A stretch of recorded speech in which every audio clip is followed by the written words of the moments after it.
Les carabines de chasse constituent l'élément de base de la chasse au grand gibier. Dans ce premier numéro consacré aux armes rayées, nous avons confié à Jean-Claude Tolfin, éminent spécialiste des armes, le soin de vous présenter l'ensemble des carabines à verrou, généralement destinées à la chasse silencieuse. Du système original Moser au verrouillage linéaire de chez Blaser, Jean-Claude vous présente les différentes caractéristiques de chaque arme, la réglementation en vigueur, et c'est au stand de tir de la Canourgue que Jean-Claude effectue une série d'essais.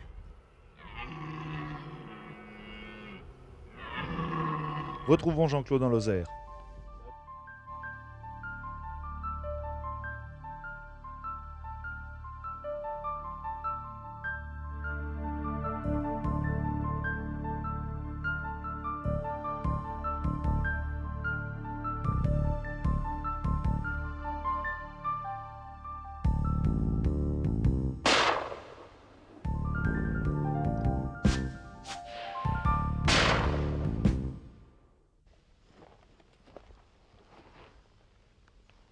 Nous allons parler des armes de chasse rayées contemporaines. Alors on va tout de suite brosser le tableau en vous montrant ces armes américaines qui sont contemporaines du fusil Moser, la fin du siècle dernier. La Winchester 30-30 que tout le monde connaît, avec expulsion des étuis par le dessus,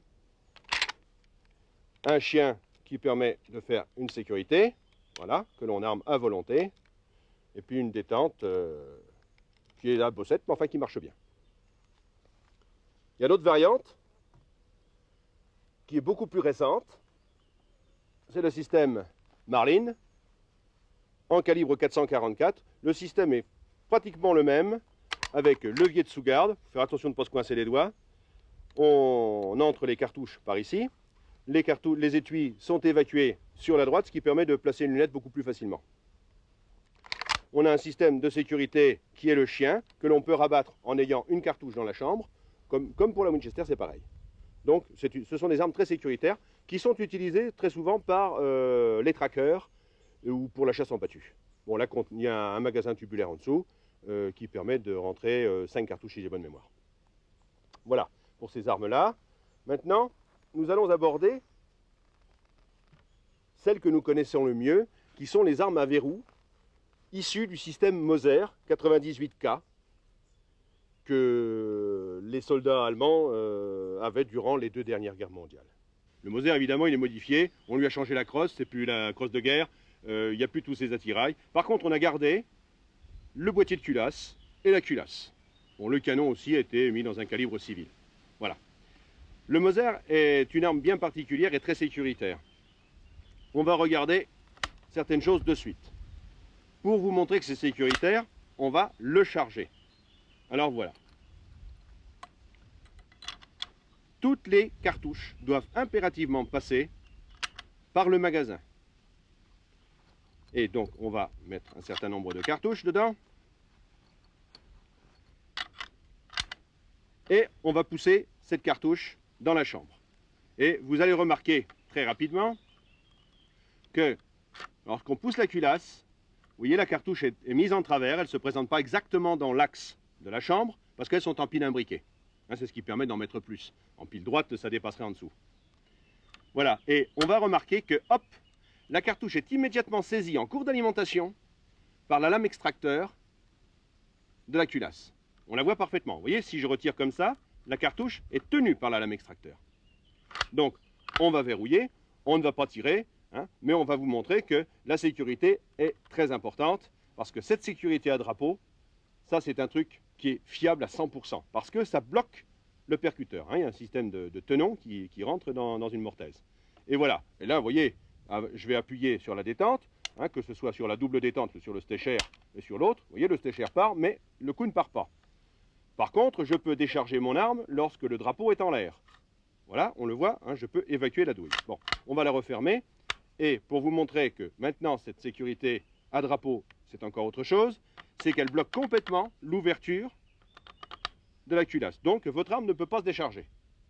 Ben, ça, c'est clair. Donc, maintenant, on va vidanger le magasin, parce que comme il n'y a pas de portière, on est obligé de sortir toutes les douilles et toutes les cartouches, suivant qu'on les a utilisées ou pas, par le dessus. Alors là, on va les faire tomber par terre, ça elles ne craignent pas, ce sont des balles qui sont pas fragiles du tout. Voilà. Vous voyez? Alors regardez bien le mouvement qui se passe. Lorsque l'on va arriver à cette dernière cartouche, elle va rentrer dedans. On n'est pas obligé de verrouiller, de toute façon. Elle sort, voilà. Et maintenant, lorsque je n'ai plus de cartouche dedans, je ne peux plus, normalement, je ne peux plus, voilà, je ne peux plus fermer ma culasse. Ça, c'était prévu pour, en temps de combat, pour ne pas refermer une arme à vide, et puis alors qu'en étant persuadé qu'elle était chargée. Voilà donc cette culasse Moser. Bon, la culasse Moser, maintenant, on va la retirer. Et on va regarder d'un peu plus près cette chose qui est d'une extrême résistance, qui a résisté à tout. Hein, ça passe à travers ce siècle, et puis à la fin du siècle dernier. Alors voilà, la base même, ce sont ces deux tenons que vous avez à l'avant. Et vous avez également un tenon de sécurité ici à l'arrière. Ce qui fait qu'il y a un verrouillage. Le verrouillage quand la carabine et quand la culasse est fermée, le verrouillage se fait comme ceci. Ce qui fait que les réservations, les mortaises, sont au-dessus. On le voit très bien. Et ici en dessous, vous avez ce tenon qui est là que l'on voit parfaitement. Bon. Et ce fameux extracteur à lame. Donc là, on a un truc hyper fiable et que beaucoup d'armuriers contemporains utilisent à présent. Et ils l'ont modifié. Alors maintenant, on va voir un petit peu ce que ça donne, parce que celle-là, elle est très rustique, dans la mesure où, vous voyez, elle a tout le système original, avec le trou de pouce pour enfoncer la lame chargeur pour pouvoir fermer cette culasse. Voilà. On va prendre une autre carabine, dans le même style,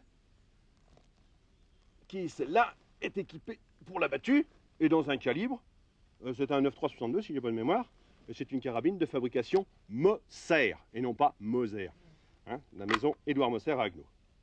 Voilà, eux, ils ont pris des culasses Moser, le même système, et ils ont rectifié certaines choses. C'est-à-dire qu'ils ont modifié déjà le levier d'armement, ils ont également modifié la sûreté à drapeau en la raccourcissant, ce qui permet, lorsqu'il y a une lunette, mais là, bon, c'est pas le cas, hein, parce que c'est un point rouge, lorsque vous avez une lunette, ça permet quand même de mettre en sécurité. Bon, le système est exactement le même, hein, dans les deux cas, ça fonctionne, et là, on bloque tout. Hein, ils n'ont rien changé, et ici également, et ça on le voit peut-être un peu moins bien à cause de cet appareil qui nous embarrasse, et que l'on va ôter. Voilà, on peut le faire tomber quand même. Et donc, ici, on peut fermer l'arme, même s'il n'y a pas de munitions à l'intérieur. Bon, parce que la lame chargeur a été rabotée, et ça permet de la fermer. Bon, tout ça c'est la base même des Moser, qui ont été transformés, mais c'est la base de la même culasse. Voilà. On va voir également que ce système-là a été copié. Et il a été amplement copié par une firme qui s'appelle Ruger, qui fabrique cette jolie carabine croix synthétique canon inox, que tout le monde n'apprécie pas obligatoirement, mais enfin très efficace. Et c'est le même système. Ils ont conservé des choses très intéressantes sur cette arme, à savoir que c'est une culasse qui ressemble énormément à la première, puisqu'elle a deux tenons de verrouillage à l'avant. Bon, ils ne sont pas faits exactement de la même façon que sur le système original. Et ici, ce grand extracteur à lame. La particularité, comme sur le modèle que l'on a vu auparavant, c'est que l'on peut très facilement ouvrir et fermer la culasse sans être obligé d'avoir des munitions dedans. Voilà. Et on peut alimenter la chambre et fermer directement. Il n'y a pas de risque là. Hein. Bon, c'est un avantage et un inconvénient, mais enfin bon, c'est très bien. Bon, le système de sécurité qui n'est plus à drapeau a été déplacé. Et ici, on remarque cette manette qui est à 3 positions, et notamment la dernière position, quand c'est enfoncé, et là on ne le voit pas très bien, lorsque c'est enfoncé, je ne sais pas si vous arrivez à mieux le voir là maintenant, voilà, il bloque carrément le percuteur. Donc là c'est pareil, les coups ne peuvent pas partir. Bon. Et la carabine est complètement bloquée en position fermée. En position intermédiaire, ça bloque le système de percuteur, mais ça permet de décharger l'arme. Bon. Et là, c'est armé. Là, donc on va tirer à vide. La vidange des cartouches se fait par le biais d'une portière de magasin qui s'ouvre vers le bas. Alors quand on a le coup, c'est très très facile à manœuvrer. Voilà. Ça c'est encore une inspiration Moser. On a aussi, et là c'est un peu plus près du système original, la firme Brno, maintenant qui s'appelle CZ. Maintenant il ne faut plus mélanger. Hein, ce sont deux usines bien séparées. Ils ont fait le même système. Ils ont adopté la culasse système Moser avec grand extracteur latéral et avec les deux tenons avant et un tenon arrière de sécurité. Alors, le démontage de la culasse se fait d'un système ou d'un autre. Hein. Voilà, vous l'avez ici. Voilà, la culasse vient en poussant ce petit bouton. Voilà. Alors le système est très très ressemblant. La particularité de ces culasses est d'être aussi résistantes que les culasses Moser. Autre chose, chez Brno, on va le voir, c'est le système de boîtier de culasse, qui est très très particulier, vous allez le voir, sur cette CZ 550. C'est un rail qui se trouve sur le dessus et qui permet de fixer une lunette avec un système de blocage ici. Ce qui fait que votre lunette, si vous l'avez démontée et que vous la remontez, il n'y a pas de problème, elle ne bougera pas, vous aurez toujours le même point d'impact. Voilà, les hausses ont été modernisées, il y a toujours le fameux gros guidon Brno ou CZ que l'on trouve sur ces armes-là et qui est très très efficace contre les chutes. Bon, il n'est pas beau, c'est le reproche qu'on peut lui faire. Il y a un autre système sur cette carabine, lorsqu'elle est armée, on peut la désarmer en appuyant sur ce petit bouton et sur la détente. Ça désarme le percuteur. Bon, c'est un accessoire, bon, je n'ai pas toujours bien saisi à quoi il servait, mais enfin bon, c'est comme ça. Bon, vous avez la sécurité également, alors qui bloque la culasse, hein, cette manette de sécurité qui se trouve à droite du bouchon de culasse, bon, qui est bruyante, hein, effectivement, bon, qui bloque parfaitement la culasse en position fermée. Bon, là voilà, on va désarmer l'arme, comme ceci, en appuyant sur la détente et en rabattant le levier. Voilà donc pour ce genre d'arme qui est toujours inspiré très très fortement du Moser. Il y a maintenant d'autres armes, telles que cette Tikka, hop, la voilà, telle que cette Tikka qui est une culasse Moser mais considérablement modifiée et très très très modernisée. Alors là, on va la regarder, cette carabine, on démontrera la culasse après. C'est une culasse, un boîtier de culasse rigide sur lequel on peut monter une lunette hein, qui se monte sur un rail ou sur des supports normaux. Elle est équipée d'une bande de battue réglable, d'un guidon fluo protégé par un protège-guidon ajouré qui permet de très très bien voir dedans, et un système de sécurité à l'arrière qui bloque, et on le verra quand la culasse sera démontée, qui bloque parfaitement la culasse en position fermée et la percussion. Il n'y a pas de problème. Ensuite de quoi, cette carabine est équipée d'un chargeur, et c'est là la nouveauté que nous avons, les chargeurs qui permettent de décharger l'arme très facilement. Voilà, hein, il est en plastique ce chargeur. Bon, on va voir maintenant le système de cette carabine, et la culasse principalement. Alors vous voyez, on remarque, comme sur le Moser, cette fameuse tête qui est équipée de deux tenons avant, mais le tenon arrière ont disparu. Bon, le rabattage du levier d'armement sert également de tenon de sécurité, hein, puisque ça se présente comme ceci. Voilà. À l'intérieur de cette culasse, de cette tête de culasse, vous avez un extracteur qui est ici, qui n'a strictement rien à voir avec le grand extracteur Moser. Bon, ça marche pas mal parce qu'il est bien dimensionné, ça fonctionne. Moi, j'ai jamais eu d'ennui avec ce genre d'arme-là, et ça fonctionne vraiment bien même, hein, on peut le dire. Hein. Bon. Et ici, vous avez un bonhomme sous tension de ressort qui va assurer l'éjection de la cartouche. Hein. Vous avez ça, l'extracteur qui se prend dans la gorge de la cartouche, et l'autre, quand ça arrive en bout de course, en arrière, hop, ça éjecte la douille. Voilà donc pour les Tikka, qui sont des armes hyper fiables, et avec lesquelles j'ai jamais entendu quelque problème que ce soit. Voilà. La sécurité, on va pouvoir en parler 2 petites secondes. On remarque, quand le percuteur est armé, qu'il y a un petit point rouge qui sort à l'arrière et que l'on détecte aussi bien à la vue qu'au toucher. Bon, là, voilà, tout est bloqué. Et quand ça percute, bon, ça ne devrait pas se faire, mais on va le faire exceptionnellement. Vous allez le voir, il va s'effacer. Voilà, la détente est extrêmement précise en plus. Voilà pour cette carabine Tikka. Alors, il n'y a pas que les Suédois qui se sont, les Finlandais, pardon, qui se sont intéressés à ça. Il y a les Américains aussi, qui se sont inspirés aussi du système Moser classique. Et là, voilà une jolie petite carabine 7 en calibre 7,08. On pourrait croire que c'est un jouet, mais c'est pas un jouet. C'est vraiment une carabine qui va très très très bien pour aller chasser le chevreuil notamment, et puis le gibier de montagne. Voilà donc cette petite carabine, tout à fait sympa, avec le système de tenon avant, et que on va démonter la culasse, si elle veut bien venir, là voilà. Hein, là, pour démonter la culasse, il faut appuyer sur un petit pressoir qui est juste en avant de la queue de détente. Alors pareil, c'est le même système que sur la Tikka. 2 tenons avant, un bonhomme sous tension de ressort et un extracteur qui est pris dans la cuvette de tête de culasse. Bon, le levier d'armement fait également office de tenon de sécurité. Cette petite carabine est équipée, celle-là, d'un canon de 47 cm.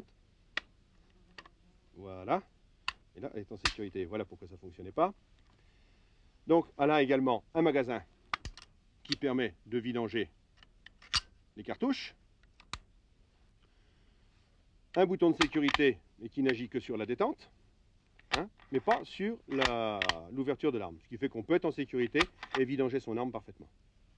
Bon, le boîtier de culasse est prévu pour la fixation d'une visée optique. Et il y a une hausse dessus qui est pas mal, qui est réglable. Hein, qui est réglable aussi bien en dérive qu'en hauteur. Et les guidons sont interchangeables aussi dessus. Voilà donc cette petite arme tout à fait sympathique. La détente, on notera chez Remington la qualité des détentes. Très important. Alors on va en voir encore une autre, une Remington. Et là, c'est pas bien commode, je ne voudrais pas cabosser une arme. Voilà. C'est un modèle 700 Mountain, équipé d'une lunette Bocher-Lomb. Et c'est les nouvelles 700 à magasin détachable. Alors, vous voyez, le magasin, c'est bien traité, c'est en métal, bon, c'est tout à fait correct. Les cartouches sont empilées dedans, en pile imbriqué. Celle-ci est en calibre 7,64. Le système est exactement le même que la petite 7 que nous venons de voir, à savoir qu'on a aussi une culasse de type Moser, mais largement simplifiée, qui se remonte très aisément, contrairement à ce qu'on pourrait croire. Bon, cette carabine a été faite dans un calibre européen et est très précise. On a remarqué que même avec un canon relativement fin, c'est une arme très précise. Voilà, vous avez une lunette dessus à grossissement de 1,5 à 6, très bonne luminosité, et puis d'un prix tout à fait abordable. L'autre particularité, c'est le système de montage. Le système de montage Warn est extrêmement pratique. Bon, une fois qu'on a fixé ses embases, on peut démonter la lunette au moyen de ces 2 vis. Parce qu'on va parler évidemment sur chaque arme des particularités, puis ce avec quoi elle a été livrée. Bon, voilà, la lunette est démontée. Hein. Il n'y a pas de problème. Et quand on va la remettre en place, elle va se remettre en place automatiquement et sans modification du point de réglage. Voilà, c'est tout simple. Et puis à noter aussi, sur ce système de montage, quand on veut changer l'inclinaison, on peut le faire. Hein, faites pas comme moi l'autre jour, j'ai cherché un joli moment parce que je ne trouvais pas, je lis pas suffisamment bien l'anglais pour avoir pigé ce truc-là. Enfin bon, maintenant, ça, je sais. Ensuite, on va voir d'autres armes maintenant. Parce que ce système a 2 tenons avant, et puis avec le verrou de sécurité arrière, ça a été modifié. Bon, vous l'avez vu sur les Remington, ce qui est très très classique chez eux. On va voir qu'on a cherché à rendre beaucoup plus rapide le système de réalimentation. Et on a cherché à limiter la rotation de la culasse. Et là, on a cette magnifique carabine Impact Plus de Verney-Caron, qui est un modèle battu, là, avec hausse réglable, à noter, hein, parce que c'est très important, ça. Et vous voyez, c'est bien fait, hein, c'est beau, il y a un beau bois, il y a tout. Hein. Et vous allez voir la différence qu'il y a maintenant. Alors déjà, le coulissement des culasses n'a plus rien à voir avec les culasses originales. Ensuite de quoi, on va remarquer que les têtes de culasse sont totalement différentes. Alors vous voyez, bon, celle-ci est revêtue d'un produit très spécial qui favorise son coulissement. Il y a un rail de guidage qui est ici. Sur les autres, c'est beaucoup plus rugueux. Et on remarque qu'en tête, vous avez des tenons, il y en a 3. Et ces 3 tenons permettent de limiter la rotation à 60 degrés au lieu de 90 degrés sur une culasse Moser. Bon, ça, c'est très pratique. Et en plus, ça fonctionne parfaitement bien. Voilà, faut pas que je me trompe. Les carabines, voilà. Et ça se renfile parfaitement bien, sans aucun problème. Il y a un système de sécurité qui est tout à fait fiable aussi, et qui bloque le système de détente. Ensuite, en dessous, on voit le petit téton rouge qui signale que l'arme est armée. Hein, le percuteur est armé. Voilà, vous avez une culasse rigide à éjection latérale, comme beaucoup se font, alors que les autres sont des culasses complètement ouvertes. Un canon de 52 cm pour l'abattu, et c'est chambré en 7,64. Bon, ça c'est quelque chose de magnifique, et on est très content de voir l'industrie française fabriquer de belles carabines. Voilà pour cette Impact Plus de Vernet-Caron. Vous voyez, elle a vraiment une belle allure. Donc, à partir de cette époque où on a cherché à limiter la rotation du levier de culasse, ça, les Français l'ont fait, mais les Allemands l'ont fait avant quand même. Et là, on a affaire à une très belle carabine Sauer, modèle 202, qui a, en plus de la particularité d'avoir une culasse hyper fluide, à 3 tenons avant, la particularité d'avoir son canon qui est interchangeable. Alors, il se démonte très facilement, il faut démonter le fût, et on change de canon. Bon, ça, c'est une évolution extrêmement importante dans matière d'armement, parce que ça permet de changer de calibre dans des gammes de calibre. Hein. On va pouvoir passer d'un 7,64 par exemple à un 9,362, hein, ou à un 243 Winchester. Hein, on a les mêmes grosseurs de culot sans être obligé de changer la tête de culasse. Alors on va voir la culasse sur cette arme qui se démonte, vous allez le voir, au moyen de ce petit poussoir qui est ici en dessous. Hop, là voilà. Et vous voyez le système de verrouillage, il est un petit peu différent de l'Impact Plus parce qu'il y a 2 rangées de tenons. Voilà. Donc vous avez remarqué le coulissement, c'est vraiment exceptionnel. Voilà, comme ceci.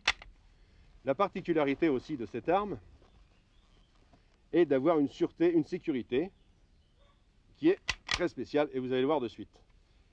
Là, lorsque l'on appuie sur le bouton, vous voyez en dessous, il y a l'autre bouton qui ressort. Vous voyez ce système.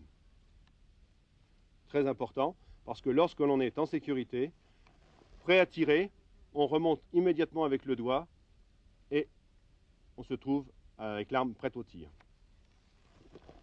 Cette arme est équipée aussi d'une détente à des clics. Alors vous le voyez, là on met en position stéchère. Voilà, et lorsque l'on ouvre, regardez, lorsque l'on met en position stéchère, donc détente douce, hein, ça part vraiment presque en éternuant à côté. Si vous ne servez pas du stéchère, il y a certaines manipulations qui sont des fois hasardeuses, hein, et des fois le coup peut partir si on ne met pas en sécurité. Sur celle-là, pas de problème. Regardez, dès qu'on lève la culasse, dès qu'on déverrouille la culasse, automatiquement le stéchère est enlevé. Ça c'est très bien fait. Bon, il y a un autre système qui est là-dessus, mais qui est un petit peu raide parce que je ne l'ai pas démonté depuis quelques temps. C'est le système de lunettes à montage pivotant. Bon, ça c'est un montage. Ah, j'arriverai pas à le faire. Ensuite de quoi, vous avez l'équipement donc d'une lunette Swarovski. Bon, cette arme est vraiment, c'est du top. Hein. Bon, celle-là est chambrée en 300 Winchester Magnum. Ça permet de chasser les grands animaux de... Oh, le cerf, le sanglier, tout ça à l'affût, parce qu'elle est relativement lourde quand même. Hein. Voilà, vous avez un grossissement qui va de 5 à 6 sur la lunette. Bon. Et évidemment, vous avez un chargeur sur ce genre de carabine. Le voici. Et donc, il contient les cartouches en pile droite, simplement. Voilà ce qu'on peut dire de cette arme. Bon, si on peut démonter le chargeur, c'est ça. Hein. Voilà. Et donc, c'est en pile droite et il n'y a que 3 cartouches qui rentrent dedans. Voilà donc pour cette jolie Sauer. Toujours dans le cadre de ces carabines à verrou modernisées, voici un autre grand fabricant, puisqu'il s'agit de Steyr-Mannlicher. Si vous allez en Autriche, dites Steyr, parce que ça leur fait drôle quand on leur dit Steyr. Voilà donc cette très très belle carabine à canon torsadé, Hein, c'est le système de martelage qui induit une très très grande précision, qui fait que ce canon est torsadé. Bon, normalement c'est anti-reflet. Moi je sais pas, enfin disons là on en prend plein les yeux. Bon, la culasse c'est pareil, est de type fermé, à fenêtre. Bon, là-dessus on a une culasse absolument magnifique aussi, qui coulisse très très très bien. Donc on va démonter cette culasse pour voir qu'également cette marque s'est mise très récemment, parce que c'est un des derniers modèles, au verrouillage avant. Parce qu'on s'est rendu compte qu'un verrouillage avant, ils avaient des verrouillages arrière, au moyen de 6 tenons, si j'ai bonne mémoire. Et ces verrouillages arrière induisaient des vibrations au niveau du boîtier de culasse qui pouvaient nuire à la précision. Quand on connaît déjà la précision qu'ont les Mannlicher avec le verrouillage arrière, là je ne l'ai encore pas essayé celle-là, mais je suppose que ça doit être fabuleux. Donc on va enlever cette culasse. Alors attendons voir. Je l'ai démonté. Oui, c'est ça. Voilà, il faut ramener le système de sécurité en position arrière. Et là, la culasse vient toute seule. Voilà. Alors on voit évidemment que le verrouillage est un verrouillage avant à rotation limitée. Ça, c'est très important. Mais la rotation n'est pas aussi limitée que sur certaines autres. Voilà. La carabine est en position armée. Bon, sur cette carabine Mannlicher, on a également un chargeur avec deux systèmes de maintien, hein, un de chaque côté. On a également une détente combinée, c'est-à-dire que cette détente combinée permet de tirer là dans la position avant, de tirer lorsque on veut tirer un animal très très loin, quand on tire avec une optique. Et puis vous avez également l'autre système qui est la détente directe. Alors là, vous voyez, à la différence de la Sauer, ça ne se désarme pas automatiquement. Voilà cette carabine. Donc celle-là, elle est chambrée en calibre 7,64, si j'ai bonne mémoire. C'est exact. Voilà. Donc là, vous avez des armes qui sont absolument magnifiques. Bon, toutes ces armes que l'on présente sans optique, à ce niveau-là, c'est dommage, parce qu'elles devraient toutes avoir une optique. C'est ce qui permet de vraiment, disons, exprimer la capacité et la grande précision de ces armes. Voilà pour cette carabine Mannlicher. Ensuite, on va en prendre une autre là derrière, qui est une très très belle carabine suédoise, équipée d'une non moins belle lunette, puisqu'on a affaire à une Zeiss. Alors là, on a une 5.642, hein, en grossissement, on va en parler peut-être un petit peu plus en détail par la suite, mais c'est un grossissement qui va de 1 à 5, qui permet de faire du tir de battu, si l'on veut, et puis jusqu'à 6, qui permet de faire du tir d'approche. Là, on a une très très belle arme, avec un montage pivotant. Voici ce que ça donne, avec une lunette à rail. On va la poser derrière en y prenant bien garde. Et voilà le fonctionnement de cette arme. Alors pareil, on a un système de culasse qui est extrêmement fluide, hein, comme vous pouvez le voir. Bon. Ensuite, cette arme se démonte de cette manière. Voilà, vous avez cette culasse à 3 tenons avant. Donc limitation de la rotation du levier d'armement et de la culasse par le fait, avec un extracteur à lame, hein, à griffe plus exactement, et puis un bonhomme sous tension de ressort qui permet d'éjecter la douille. Voilà donc. Alors, il faut appuyer sur ce petit bouton qui est ici, et on referme l'arme. Bon. Vous avez un système de sécurité quand votre arme est en position de tir. On le voit très bien parce que pratiquement tous les constructeurs maintenant font un petit téton qui dépasse à l'arrière, qui permet de voir si l'arme est en position de tir. Voilà. Donc on appuie ici sur ce bouton, hop, on le ramène en arrière, et ça bloque absolument tout. Hein. Ça vous bloque le levier d'armement et le système de percussion. Voilà pour cette arme qui, rappelons-le, est fabriquée en Suède. Bon, sur celle-ci, elle n'est pas équipée d'une détente sensibilisée, d'un stécher comme on dit régulièrement, ou d'une détente combinée. Donc vous voyez, une longueur de canon normale, calibre 7,64. Je noterai quand même ça on le verra par la suite aussi, que la longueur des canons est très très importante. On le verra sur les essais de tir que l'on fera et on mesurera les vitesses au chronographe. Vous allez voir, c'est édifiant. Bon, on va lui remonter sa lunette. Fermement. Ça risque rien. Là, quand on ferme une lunette, quand on la bloque, ça risque rien d'être ferme. On va y mettre son cache de façon à ne pas risquer de l'abîmer. Ce sont des lunettes de grande valeur. Voilà pour cette arme.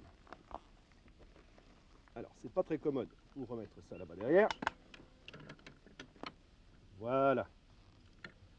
Ensuite, là, on a une autre petite carabine qui celle-là est dans un calibre pas très courant en France puisque c'est un 6,5-57. 6,5-57, c'est un calibre typiquement autrichien ou du moins d'outre-Rhin. Et cette petite carabine, c'est une carabine qui sert à aller en montagne. Elle est démontable, on le voit peut-être bien ici. Hein, le canon se démonte et tout ça, ça se range dans un sac à dos. Alors cette petite carabine est évidemment commercialisée par la maison Édouard Moser à Haguenau, qui également commercialise ces lunettes allemandes qui sont relativement peu connues en France, qui sont la marque Liesenfeld, qui est un très bon rapport qualité-prix aussi, différent de ce que l'on connaît habituellement. Là, on a affaire à un grossissement 6,42, donc ça grossit 6 fois, et l'objectif est de 42 mm. Donc ça, c'est clair. Bon, le système de montage, il est un peu identique, hein, c'est un montage EAW, qui est un montage pivotant. Voilà, ça se monte, ça se démonte très très facilement. On va poser les lunettes ici. Et là, on a également une culasse à rotation limitée. Bon, là, on a affaire à une carabine toute neuve qui sort de la boîte. Hein. Elle n'a jamais tiré encore cette arme-là. Donc c'est pour ça, c'est ce qui explique que bon, elle n'a pas été nettoyée à l'intérieur et qu'elle est un petit peu rugueuse. Bon, on notera que c'est un calibre spécifique pour la montagne. L'arme est extrêmement légère et très pratique. Voilà, le calibre 6,5-57, sachons-le quand même, les Autrichiens et les Bavarois chassent le cerf avec. Ce calibre est un calibre très précis qui permet, et ces gens-là tirent généralement au cou du cerf, ou à un endroit à un point vulnérable, pas comme avec certains calibres Magnum où on peut atteindre un petit peu n'importe où. Voilà pour cette petite arme de montagne spécifique. On remarquera qu'elle est tout à fait légère. On va voir maintenant un autre fabricant finlandais, le même que Tikka, puisque c'est la même usine en fait. Hein. Et ça, c'est une carabine Sako. La différence avec la Tikka, c'est qu'on a un boîtier de culasse qui est complètement ouvert sur le dessus, alors que l'autre, c'est juste une fenêtre sur le côté. Bon, la particularité de cette arme est d'avoir un système de rail ici, qui est trapézoïdal, avec un blocage arrière, qui permet, avec un montage fixe, on enquille la lunette dessus, et il n'y a pas de problème, ça ne bouge plus. Et vous pouvez démonter votre lunette, vous retrouverez toujours le même point de réglage. Bon, cette carabine est également magnifique. Bon, celle-là, on va le voir aussi, est équipée. Alors là, le système de démontage de la culasse, vous voyez, c'est pas comme sur l'autre. On le trouve tout de suite, il est ici. Voilà, et on démonte la culasse de cette manière. Et vous voyez que c'est une culasse tout à fait cylindrique, avec 3 tenons avant. Ça, on les voit parfaitement. Le système d'extraction, c'est pareil que sur Tikka, c'est une griffe extracteur. Mais sur celle-là, il n'y a pas de bonhomme sous tension de ressort pour éjecter la douille. Ici, ça se passe à l'arrière sur cet engin qui sert à démonter la culasse, qui fait un butoir et qui expulse la douille à l'extérieur.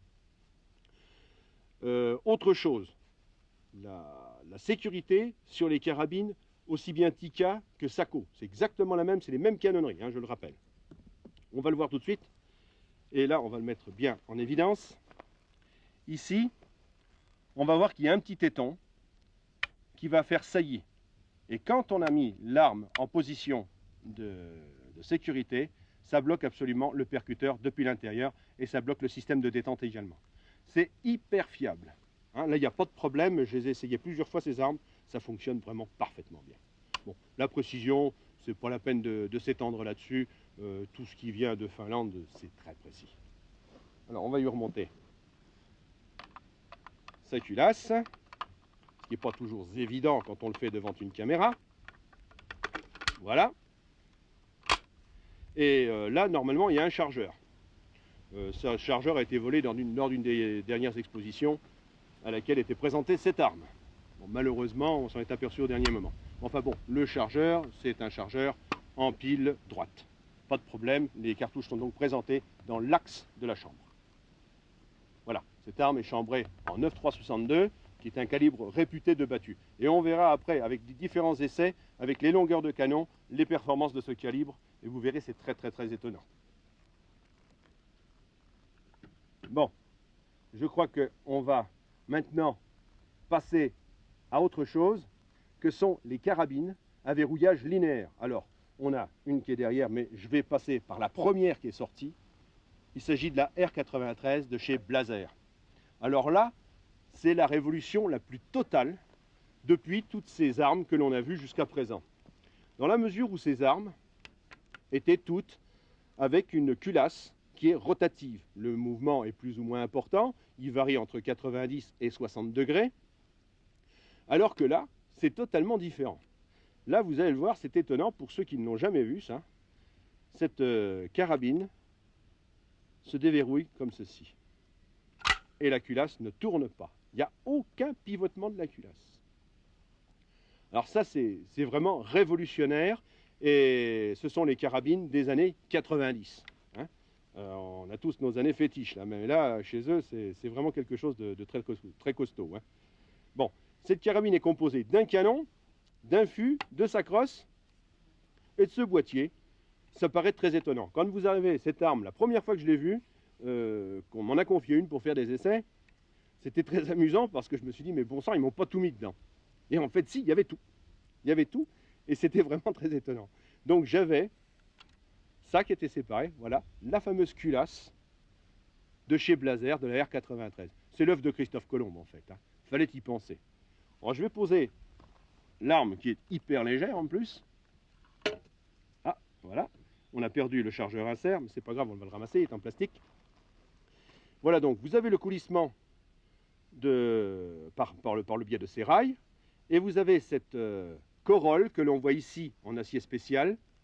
Ça, le système de verrouillage se fait à l'intérieur du canon, directement, et ce système de verrouillage, au moyen d'un creux qui est en cercle, à l'intérieur du canon, et bien ça se dilate un petit peu comme une cheville que vous mettriez dans une brique creuse.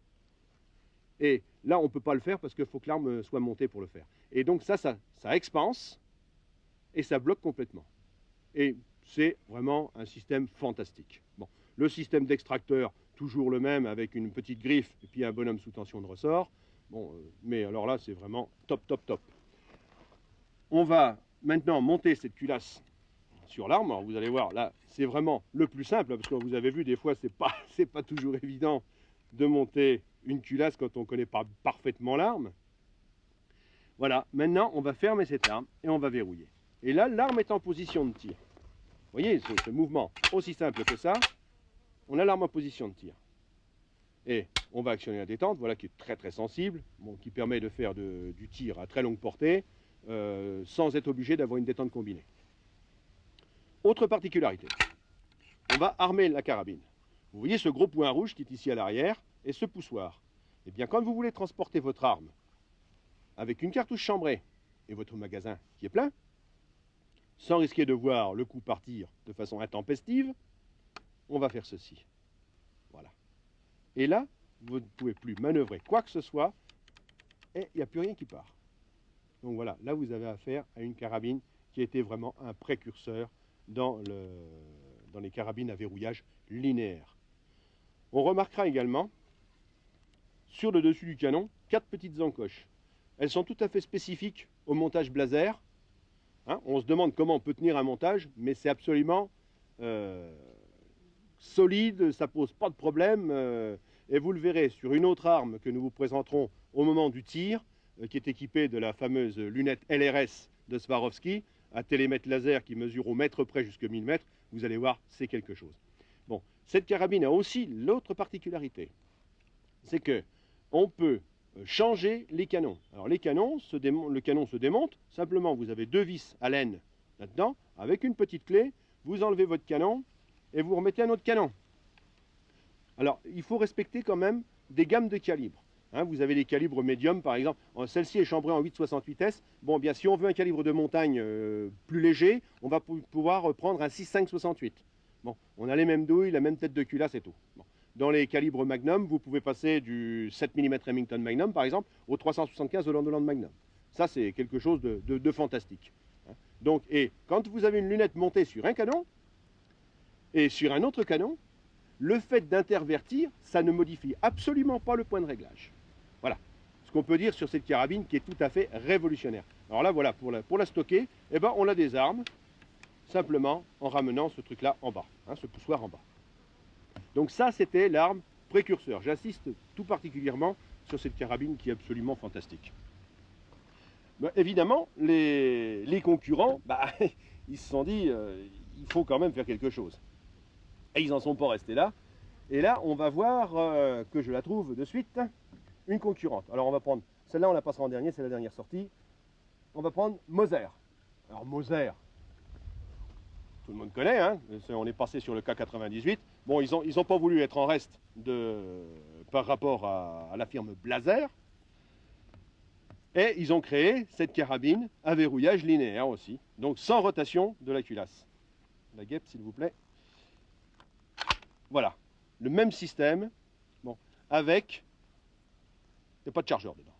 Donc le problème se pose toujours avec ce genre de carabine, c'est qu'il n'y a pas de chargeur dessus. Donc ça oblige à sortir toutes les cartouches comme ceci, hein, comme on l'a vu tout à l'heure sur le Moser 98K. Mais enfin, la répétition est extrêmement rapide et vous allez pouvoir le voir. Bon, il faut faire attention lorsque l'on réarme de ne pas la prendre dans la figure. Mais vous voyez que la culasse arrive vraiment au ras du nez. Il est bien évident que quand on porte des verres ou des choses comme ça, on a tout intérêt quand même à reculer un peu la tête pour ne pas se faire des verres de contact. Voilà. Hein, et on peut tirer très très rapidement. Vous le verrez en exercice de tir, parce que là, ce n'est pas significatif du tout. Il faudrait que je pense à ramasser l'insert chargeur de la R93. Et puis, il y a d'autres armes d'une très belle facture, que sont les SR30 de AIM. Alors AIM, c'est connu de tout le monde. Vous en avez tous entendu parler. Vous connaissez ces armes. Très très bonne qualité. Comme tout ce que nous venons de présenter d'ailleurs. Alors moi, cette carabine, elle est un petit peu différente. Celle-ci est commercialisée par la maison Moser, MO2SER, et est très particulière. Parce que vous avez vu que les deux autres n'ont pas de chargeur. Il y en a une, la R93, qui a un insert chargeur. L'autre, c'est un magasin, simplement qu'on est obligé de vider comme ceci. Eh bien, AIM est sorti plus tard, pratiquement 2 ans plus tard, et a proposé une carabine avec un chargeur. Que voici. Alors, cette arme est chambrée en 7,64. Bon, les calibres Magnum sont également, vont être disponibles très rapidement. Alors, la particularité de cette arme, on va ôter la lunette Liesenfeld qui est dessus. Voilà, avec son montage pivotant. Et vous allez voir la chose suivante. Voilà le système. On tire simplement sur cette poignée. Alors, regardez bien. Lorsque l'on ferme la poignée, là, l'arme ne peut pas tirer. C'est clair. Pour armer la carabine, il faut pousser le levier d'armement dans cette position-là. Et à partir de ce moment-là, ça peut tirer. Si on arme la détente sensibilisée, le stécher que l'on pourrait dire, c'est une détente à poussoir, et que l'on rabat le levier en position de désarmement, le stécher est désarmé immédiatement. On va répéter l'opération. Voilà, l'arme est en position armée, donc le levier légèrement en haut comme ceci. On pousse la détente, et regardez bien, voilà. Donc ça, c'est une arme hyper fiable aussi, et qui est de très très belle facture. Bon, ça aussi, on a affaire à une arme neuve qui demande à être un petit peu rodée. C'est vrai que ça grince un peu sur celle-là, mais enfin bon, j'en ai essayé d'autres qui sont vraiment top, top, top. Voilà, le système est là-dessus. Alors quand on tire en rapidité, vous avez le tir, bon, on va le faire à vide, bien que ce ne soit pas recommandé. Voilà. Et bon, je ne suis pas très adroit avec ce genre d'arme-là, parce que j'en ai pas l'habitude encore à la chasse, mais je pense que ça va être corrigé dès cette saison. Donc on verra ça, aussi bien je ferai les essais avec les différentes carabines et on verra ce que ça donnera. Mais je pense qu'on obtient une rapidité qui n'a rien à voir avec les armes conventionnelles à verrou rotatif. On va reposer la Liesenfeld dessus. Bon là on a une 1.56-42. Bon c'est très, très courant, ce sont des lunettes typiquement européennes. Ça fait partie d'un certain nombre d'armes. Un décret du 6 janvier 1993 est paru concernant toutes les armes. Il a été affiné par un autre décret du 6 mai 1995 et donne vraiment la législation à l'heure actuelle, qui peut-être ne sera que provisoire, on n'en sait rien, sur la détention des armuriers et leur utilisation. Il faut qu'on parle dès à présent d'armes que tout le monde connaît et qui sont ces armes de guerre qui sont très lourdes et qui sont des Mauser 88 et 98. On va voir le 98 tout de suite après. Ces armes sont normalement classées en première catégorie si elles sont dans leur calibre original de 8,57 JS ou IS. Elles sont maintenant transformées très légalement et passées au banc d'épreuve et sont passées maintenant en 5e catégorie puisque leur calibre a été changé en calibre 8,60S ou 8,64S. Ça, c'est au choix de la personne. Donc, ces armes, il faut bien le retenir, dans l'état original, quand vous les trouvez, si elles sont toujours en 8,57 JS ou IS, sont interdites. Ça, il faut que ce soit clair. Donc, on a l'ancien modèle de Mauser, qui a fait la Première Guerre mondiale. Et nous avons maintenant un deuxième Mauser, un 98K, qui est également, lui, transformé en 860S, c'est bien cela, et transformé en 860S, il est donc classé en 5e catégorie. Son calibre original, je le répète, c'est du 8,57 IS ou JS. Bon, maintenant, on va passer aux armes beaucoup plus modernes, qui n'ont pas à être transformées, et on va regarder d'autres systèmes qui sont un petit peu identiques et très très proches du système Mauser 98K. Ici, nous avons cette carabine CZ, qui est également un système Mauser, puisqu'on a exactement les mêmes ingrédients dans la bascule, dans la culasse, pardon, et qui est en 5e catégorie, hein, puisque sa longueur totale est supérieure à 80 cm, que son canon est supérieur à 45 cm, et qu'il ne peut pas tirer, son chargeur ne peut pas contenir plus de 10 coups, plus un coup dans la chambre, c'est-à-dire 11 coups. Donc là, c'est clair, c'est une arme de 5e catégorie que l'on est obligé de déclarer, mais qui n'est pas soumise à autorisation de détention.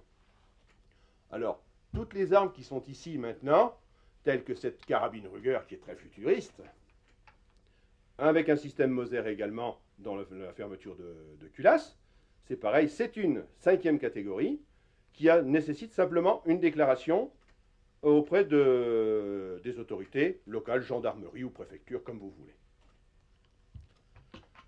Bon, maintenant, on va attaquer vraiment des choses très très modernes avec cette R93, qui est également en 5e catégorie, soumise à déclaration simple.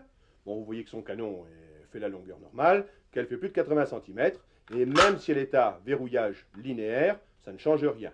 En plus, son chargeur ne peut pas être supérieur à 10 coups, dans la mesure où il n'y a que 3 coups qui rentrent dedans. Voilà.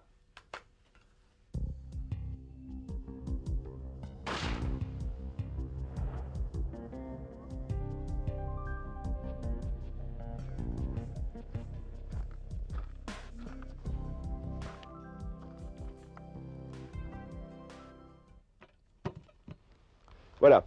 Aujourd'hui, nous allons faire un comparatif avec une arme de chasse spéciale battue avec la même munition et on verra l'incidence que peut avoir un canon court et un canon long avec une autre arme. Donc là, on va utiliser la même munition qui est une munition Sako avec balle Powerhead. Et on va se rendre compte avec le chronographe qui est en place de la vitesse de cette balle qui va s'afficher sur le chronographe et puis bon, de l'impact en cible là-bas sur le sanglier. On verra si le point rouge est réglé. Donc on va attaquer avec ça et faire en sorte d'avoir un essai concluant.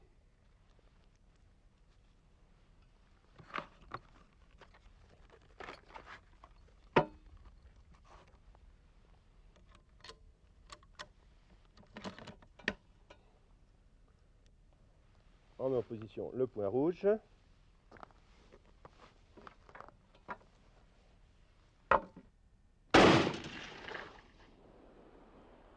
La vitesse qui s'affiche sur le chronie est de 709 mètres secondes. On va voir que différentes balles du même lot ont souvent des vitesses différentes. On va essayer d'en tirer 3, ça donnera déjà une idée assez précise.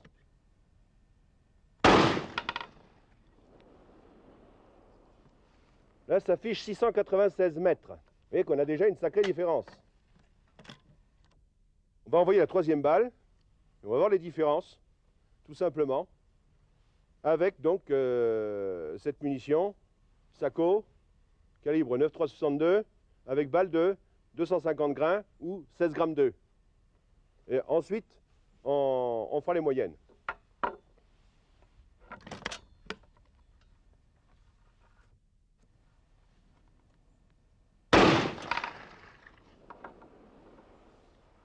Le tir est terminé, on va aller voir en cible ce que ça donne. A priori, après contrôle, on s'aperçoit qu'il y a des balles un peu partout. Enfin, disons, il y a 2 balles qui sont basses.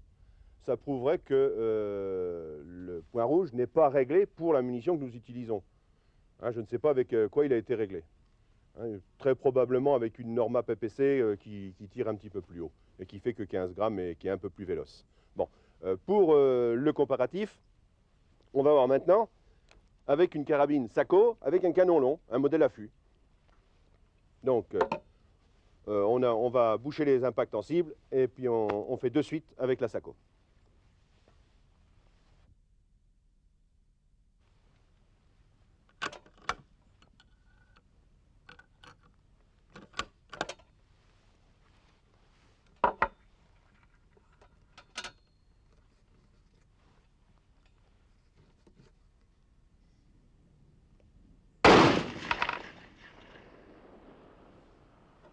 De suite, on imagine une très grosse différence, puisqu'on arrive déjà à 750 mètres sur la première balle.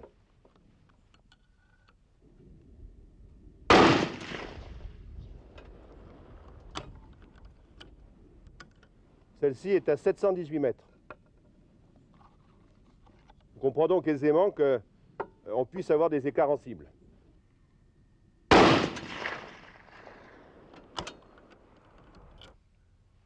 Donc après le troisième tir qui est affiché à 730 mètres, on voit qu'il n'y a pas beaucoup de différence, mais c'est vrai que l'influence du canon long se fait sentir tout de suite. Et lorsque l'on sait que l'énergie d'une munition est proportionnelle au carré de la vitesse, évidemment au poids de la balle, on voit de suite que ça peut poser des sacrées différences lorsqu'on a affaire à un gibier. Bon, là le tir est bon, il est un petit peu bas. Bon, je ne sais pas de quoi ça vient de la façon de prendre la hausse très probablement, parce qu'on le remarque très bien sur une arme à visée, organe de visée ouverte, la façon de prendre la hausse de chaque personne induit un tir différent.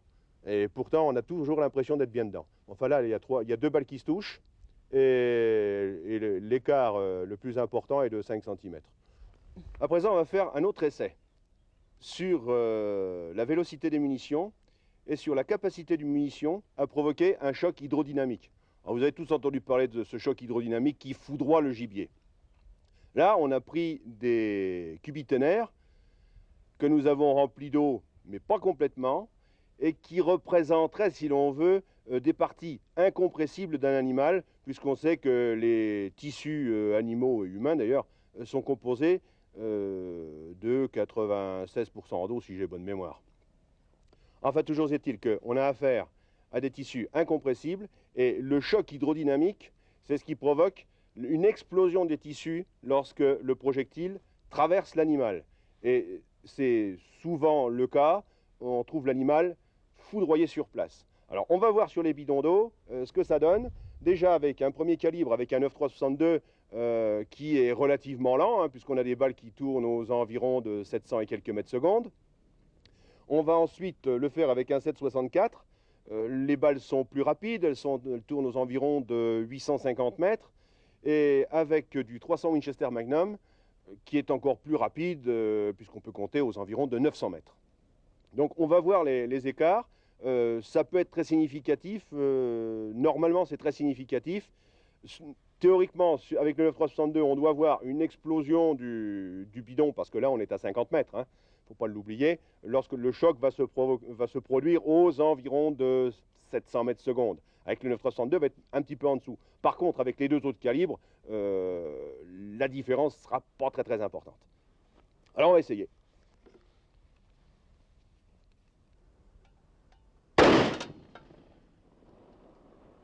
Voilà. On se rend compte que le bidon s'est vidé. Bon, il est touché un peu sur le côté, pas vraiment plein centre. Enfin bon, c'est assez significatif quand même pour montrer que le bidon n'explose pas. Et quand on attrape un sanglier de cette manière-là, bah, ça n'explose pas dedans. Il n'y a que la blessure. En fait, c'est les déchirements mécaniques qui provoquent la mort de l'animal par hémorragie. Bon, on va pas, là je crois qu'il ne faut pas trop extrapoler sur celle-là. On va travailler maintenant avec un 7,64, qui est un calibre rapide, donc, puisqu'on a dit que les balles partaient aux environs de 850 mètres secondes.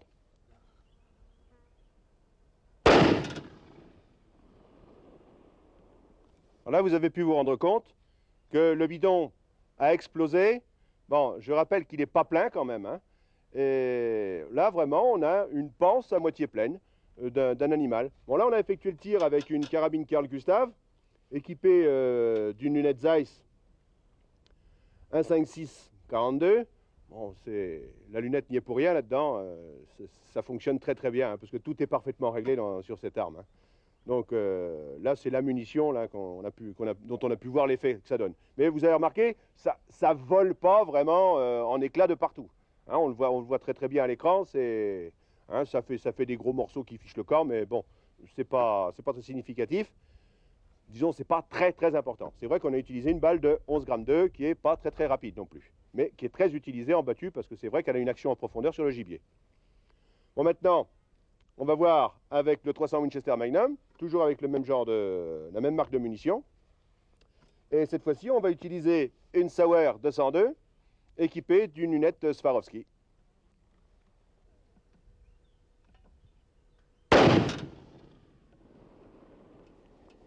Là, c'est totalement différent déjà du 7,64. Et c'est là qu'on se rend bien compte que les effets de choc nerveux sur le gibier sont bien plus importants avec ces calibres-là, qui sont des calibres modernes. Il ne faut pas l'oublier, le 7,64 date de 1917, le 300 Winchester Magnum de 1963. Il y a quand même un bon laps de temps qui s'est passé entre, et puis avec les poudres progressives que l'on utilise et la grande capacité de douille, on envoie des balles vraiment très très rapides. Bon, on peut faire un autre essai au 375 Holland, qui est le calibre plus exactement, que l'on utilise pour chasser en Afrique principalement, mais qui est parfaitement adapté au tir du cerf et du sanglier. Et il n'y a pas besoin d'être plus gros que ça, de toute façon il fonctionne parfaitement sans provoquer plus de dégâts que cela.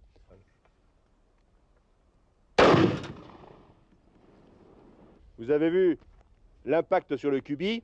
On a une partie du cubitaire qui est arrivée à une quinzaine de mètres de nous. Vous avez vu que l'eau a été pulvérisée. Et c'est là que c'est intéressant. Parce que quand on connaît la vitesse de sa munition, on sait qu'à des distances relativement élevées, mais enfin disons jusqu'à une bonne centaine de mètres, on sera au-dessus de 750, entre 750 et 800 mètres secondes. Et c'est à partir vraiment de cette vitesse à l'impact que l'on a un effet de choc hydrodynamique important. Bon, là évidemment, comme on a une balle de gros calibre, on s'aperçoit de suite que les résultats sont là. Et vous voyez donc que pour le tir du sanglier et du cerf, il n'y a pas de problème. Le 375 peut être utilisé, mais comme un 9,362, mais il est beaucoup plus puissant et il arrêtera des cochons qu'on n'arrêterait pas avec d'autres carabines. Ça nécessite bien souvent des recherches au sang, des tas de trucs comme ça, alors que c'est quand même mieux quand l'animal est mort sur place.